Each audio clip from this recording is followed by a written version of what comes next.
Is always the questionable one because you're going to move it to where it best suits your line. All right, we leave a whole bunch of extra, and you see this whole, yeah, we don't trim that off, so you have as much as we can possibly give you to put it, all the way down here if you need to. Understand that when it's blocked, it won't let this one come in, okay? So if you're running a capper right here, all right, so you put your lids on, and it runs a little bit slower than the filler is, then you would want this to be like 3 away from wherever it starts to cap it. So you have enough room for the next set of 4 to come out if it's not blocked long enough. Make sense? Yeah. And then if it's sitting there and you're like, okay, I don't have enough room anymore, you sit there and have that blocked, and it won't send any more out of the filler until it clears. So you can use it to your advantage. The one thing that always gets me is usually we run these facing up. Okay, so they're, in this case, your container's so short we have to look down. If it were taller, we would rotate this bracket and your sensor would be sitting up higher. And that usually attracts stuff like gloves, rags, and somebody sets it on there and that blocks the eye. You forget it's there, and then they call me and they're like, oh, the machine won't run. I'm like, why? So that's where your home screen comes in really handy, because you look at your home screen and you're like, oh, my downstream is blocked. And I use a glove as an example because it does happen. The other thing that happens a lot, somebody will be leaning on it, talking to you or something, and now I can't see the reflector anymore, and they don't know they've done anything, okay?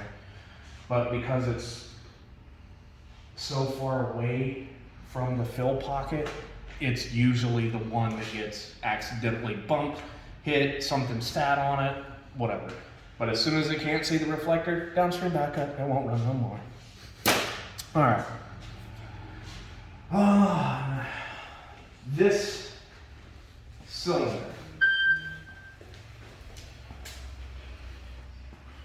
Be quiet, woman. You have those flow controls, okay? The flow control on the front has to do with how fast those pistons come forward, okay? So if you want it to come out really fast and just and blow stuff everywhere, you can open it up. And believe me, It will. when we run like 8 or 12 heads, we still only use that one air cylinder. It will move, all right? It's got a lot of power behind it. If I'm wanting it to come forward slow, as in this case, I'm pretty sure we're not going to be wanting to blow it out real fast. When you come out nice and even and slow, does the fill, shuts off. But I also want a real high rate, then I want it to come back quicker. I can open up the one on the back and have it suck in quicker. The thing to keep in mind with that, especially when it's coming to the prime, if it's coming to the prime fast, and we're in the situation we are now where our float bypass is on, we're trying to run out everything in the tank. Once it gets low enough, it'll move to the back fast enough to create a vacuum, and you'll have just an empty hole. So even though it's come all the way back to the back, it's sucked air instead of product, because the product is too thick to flow that quick. Then we're gonna have a air bubble until. Yeah, you're gonna cavitate instead of actually get nothing but product. So keep that in mind when we're messing with that stuff and experimenting with the machine. Okay. This little thing right here is how you adjust your fill levels. Okay. This adjusts all 4 at the same time. So right now I have that to the rear. I can't turn that, it's locked down. I can hit the prime. You don't have to come all the way around. And now I'm forward. Now I can adjust this all I want. So how would I know how to adjust the 2 ounces? Is it just kind of a guessing game until you figure it out? Yes, it is. Now, the first couple times you do it, it is a guessing game. But we figured that out when we put this little dial in here. Okay. This dial you can read like a clock. All right. If you watch that red hand, see it keeps going around, and the black one is more stationary. So the red hand is like your minutes, black hand is like your hours. So when we say, or you can say, we need to set this to 35.05. So the black hand's at 35, the red hand's at 5. Okay, that'll get you really, really close to where you're wanting to be by using that dial. Odds are pretty good, you're probably a couple of mLs off, but you know, that far off or this far off compared to sitting here for 20 minutes racking it in, yeah, it makes it a lot simpler. So once you do know, or once we do know how much we want to move, you can run that lock nut in right there. No, unless you're moving backwards, that'll hold it. The machine won't do anything to change the fill.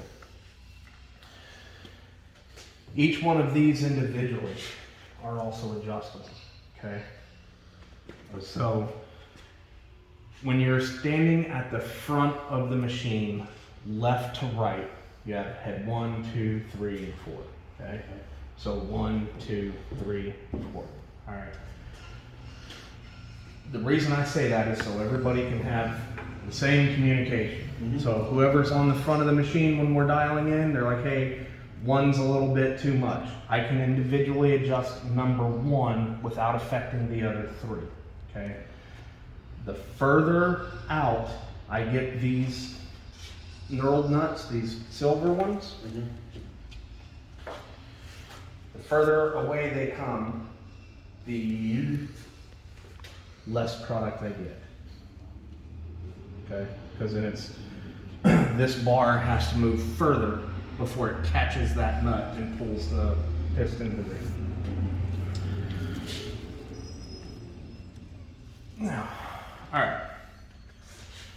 See, if you look on the very front of this cylinder, you see that one sensor, it's got a red light on it. You can see the light, you can't. That one you will never adjust, okay? It just stays right there.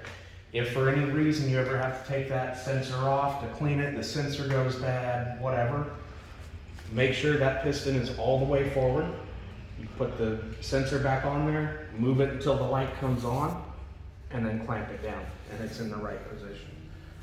When it comes to the rear, obviously I've changed how far it's gonna come back now.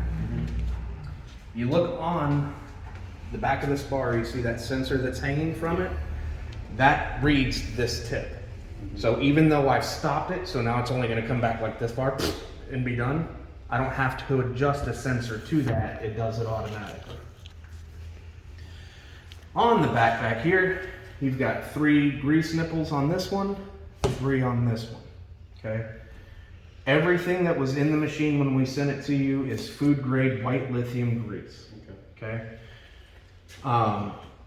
It's been over a year, so I don't know how much grease is in there. I suggest you guys re-grease that pretty soon. I don't care what kind of a grease you do use, but that's what's in there, and you order a food product, odds are pretty good that's the same grease you're gonna use. Every grease point is exactly the same grease. This is sealed, so you don't ever have to grease the conveyor. Running a sticky product, you might want to put in like a hot water hose somewhere so you can wash this down. This is all washed down. All of that's washed down. I'm not worried about any of that getting wet. The only thing I'm worried about getting wet is the actual box. You have grease nipples here. So you have 4 on the front. You got 2 on this side, 2 on that side. These do not get greased. Okay, these are just blank. And then you have 1 up here for this bearing and 1 down there at that bearing. So there's 3, 6, 10, 12 grease points. Easy, simple, I'll tell you every 6 weeks or whatever. Since you haven't been running it for a year, I would suggest very, very soon, at least putting a grease gun on there and making sure it's full, and you're good to run. Blah. On the back end of these, do we have to take them apart and grease them individually? No.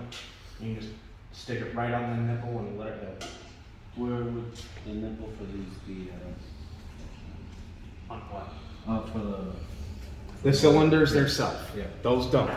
Oh, those don't. No, that is actually greased by your product. Oh.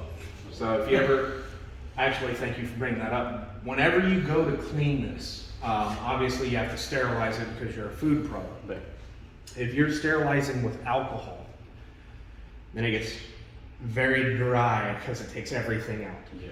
So keep that in mind. Also, if you're using like the clean cycle to rinse everything out, you're still going to get food buildup around the seals. So if you have to disassemble it to clean it, then you can take just that white lithium grease, throw a little bit inside the cylinder so the O-ring catches it, and then that'll slide it until you get product back in there, and then your product keeps it lubed as it runs. Okay. A very simple concept built into it. I've had to answer that question so many times. I think the worst one was an actual hand sanitizer company was running nothing but alcohol. Yeah. And then it was drying out, and I was like, I put grease in there, I don't know. And they're like, yeah, but the grease kills, or the alcohol kills the grease, so you've done nothing. I was like, oh, well, you're an engineer, you fix it, because I know what it is.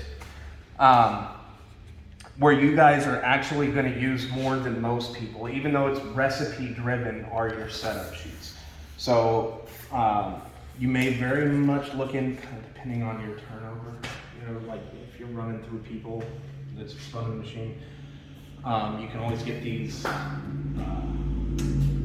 laminated, put in a 3-ring binder or something, hang them up. Yeah. But this is how with this type of machine, it's based a lot on the mechanical settings of everything. Mm-hmm. So reading a tape measure and knowing how to read this sheet is extremely important for this type of a machine. So it'll tell me right here what all my settings were for the program. That way, if you ever change it, well, that's great, we can update this. But you have a copy of what we were doing then. Mm-hmm. The other thing you can do is, again, if somebody accidentally saves instead of loads, mm-hmm. you have a paper copy of what it used to be. Yeah. The more important part for this machine is it will tell me whether or not we're excating, and if you're running this size of this diameter or bigger, you're never going to excate. We're using dive, and then down here, it tells me where my upper, my lower, so it'll tell me where to set these on the scale. Mm-hmm. And then it should tell me my nozzle bar height. That's always measured when this is all the way up. Mm-hmm. And then I'll measure from the conveyor to here. And I'm like, oh, like right now I know I'm way too high because he says we're at 11 1/4. So I will lower this until it's down to 11 1/4.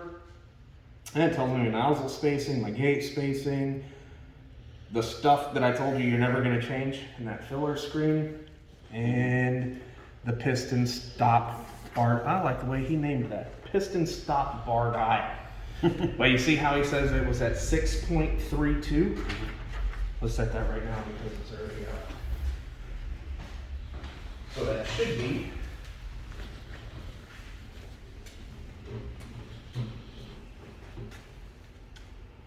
there's 6.32. Okay. Now, I highly doubt that's accurate. The reason I'm saying that's not accurate is whenever these ship, they don't necessarily arrive in the same position that we put it in. But if it is accurate, then you hold it. The good part is you're not shipping it anymore. That will stay true for you from now on. Okay. It's just that bumpy ride in the back of the semi for some reason throws them. But that's a starting point. Yes, that'll give me a starting point. So So we should be close. I did raise this higher because I have that on a pallet, the collector. Nope, that's good. So The height, this height is based on from here to here. Mm-hmm.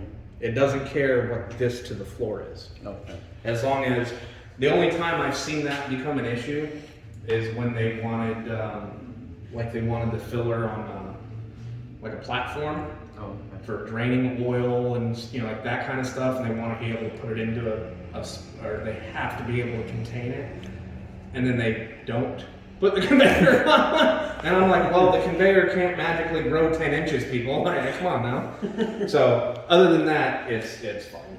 Okay. Everything else is relative. So he said we were at what? 11 1/4. So I should be able to measure from here to the bottom of this bar, or the bottom of this bar to 11 1/4. We'll see how smart this guy was when he did it.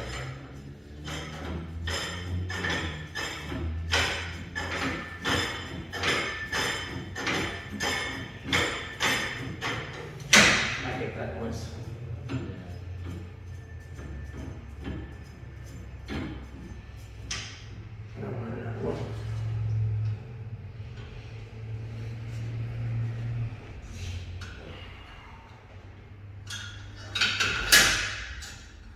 Oh yeah.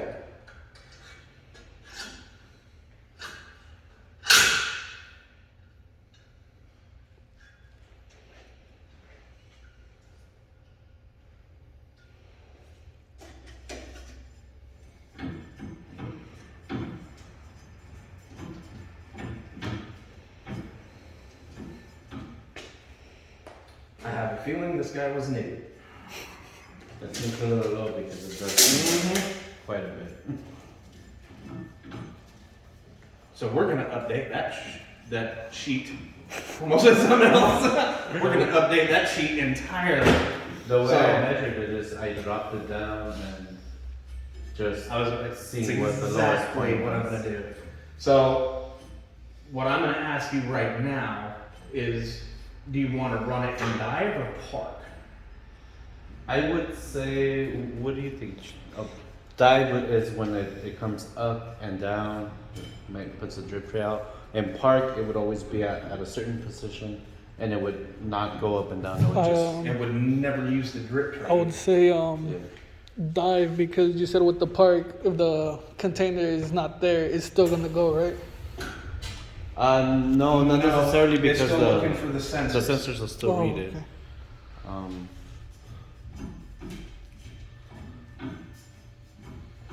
We would have to see if there's like any paste dripping when it's moving that's gonna affect the conveyor. Yeah.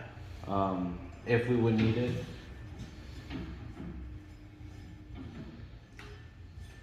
I don't know how full this container gets.